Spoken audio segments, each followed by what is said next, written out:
May mga lugar na maganda lang sa litrato. At may mga lugar na kapag tinuntungan mo, hindi ka na dapat umasa na makakabalik ka pa. Ito ang kwento ng isang reunion na nauwi sa bangungot. Matagal nang hindi nagkikita-kita sina Rafael, Dion, Marco at Leo. Sila ang mga dating magkakaklase sa kolehiyo. Nagkita ang magkakaibigan sa isang mamahaling kape sa gitna ng syudad. Glass wall, city lights, tunog ng tagumpay. Si Dion, isang mayamang negosyante.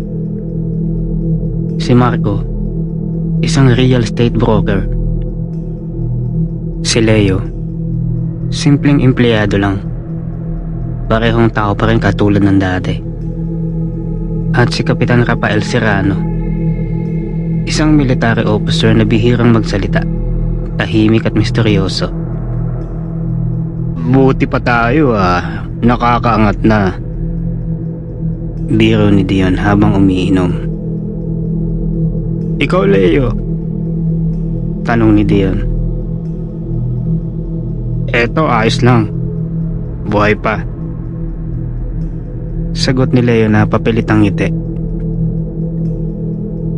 Tahimik lang si Rafael pero napapansin niya na hindi mapakali si Leo. Na para bang may gustong sabihin pero pinipili na lang manahimik.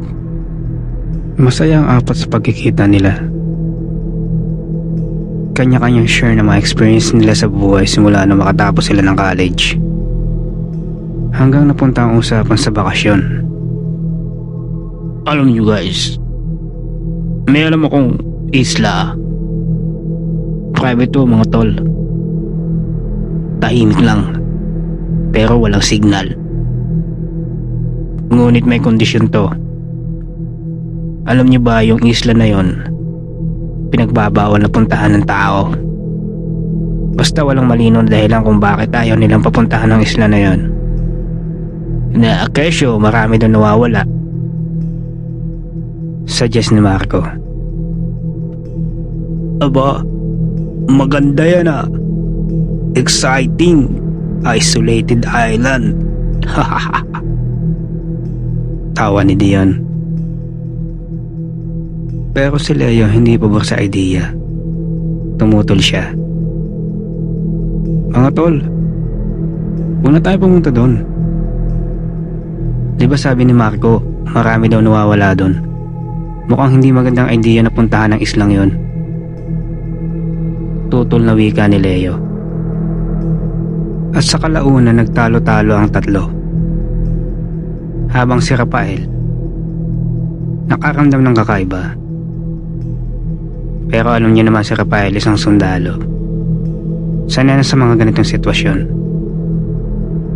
Sanay na pumasok sa mga delikadong lugar. At pagdating nila doon, isang kamanghamanghang isla at tanawin ang kanilang nakita doon. Sa araw ito ay isang paraiso. Puting buhangin, malinaw na tubig. Pero habang lumulubog ang araw, nawawala ang tunog ng mga ibon. Tahimik masyado dito Kakaibang islang to. Wika ni Rafael. Walang signal doon. Walang ibang tao kundi ang apat. Unang gabi, wala namang nangyari. Pero may naaamoy silang kakaiba, masangsang at malangsa, na para bang amoy lupa. Ito ay sumasama sa hangin, na para bang may nabubulok na laman. Bandang hating gabi, may naririnig silang kaluskos sa paligid ng kubo. Hindi naman iyon hangin, hindi rin naman iyon hayop. Para bang may mga yabag na paa, mabigat. At may mga matang nagliliwanag sa dilim. Tapos, bigla na lang nawala si Marco. ni hindi nila namalayan. Walang sigaw at wala din bakas. Lumipas pa ang ilang sandali. Sunod na nawala si Don. Sa isang iglap lang, tila hinila sa dilim. Ang naiwan na lang ay si Rafael at si Leo. Tumakbo ang dalawang natitirang magkaibigan sa gubat. At doon, nagsilita si Leo sa wakas. Hindi ito simpleng isla lang, kundi ito isla ng mga aswang. Totoo mang sinasabi ng mga matatanda. Hindi natin dapat ito pinuntahan. Ito ang dating mapayapang isla na sinakop ng mga mababangis na mga aswang. Ayon sa mga matatanda, wala nang natira dito. Hindi magandang idea magtungo dito. Dalawa na lang tayong natitira, Rafael. Habang lumalalim ang gabi, lalong bumibigat ang panganib. Ginamit ni Rafael ang lahat ng kanyang nalalaman sa pagiging sundalo. Isang tahimik na galaw, pagbabasa ng paligid, paggawa ng mga sandata mula sa kahit ano. Pero alam niyang hindi ito sapat. Ang mga nilalang ay hindi basta-basta namamatay. Pagod na sila at sugatan, napapaligiran ng mga halimaw. Habang sa gitna ng kawalan ng pag-asa, isang lalaki ang lumitaw sa dilim. Payat, marumi, pero kalmado ang itsura nito. Sumunod kayo sa akin kung gusto niyo pang mabuhay. Isang katutubong taga-isla ang lumabas.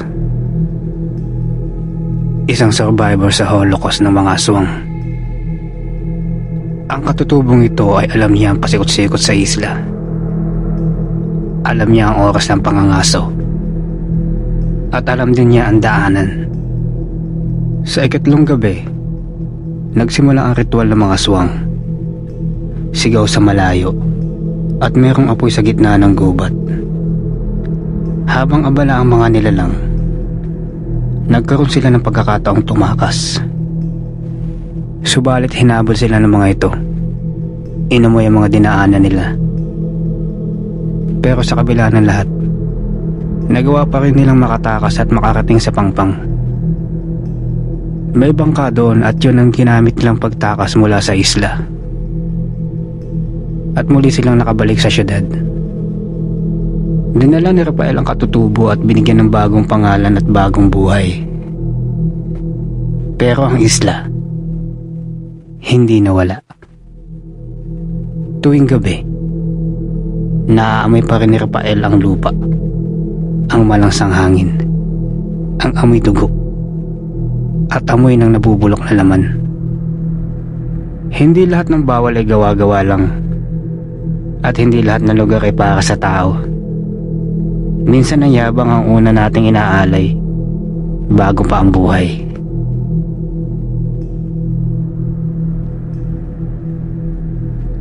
Okay mga kaibigan, so yun nga po ayon doon sa kwento, yung magkakaibigan matitigas ang ulo.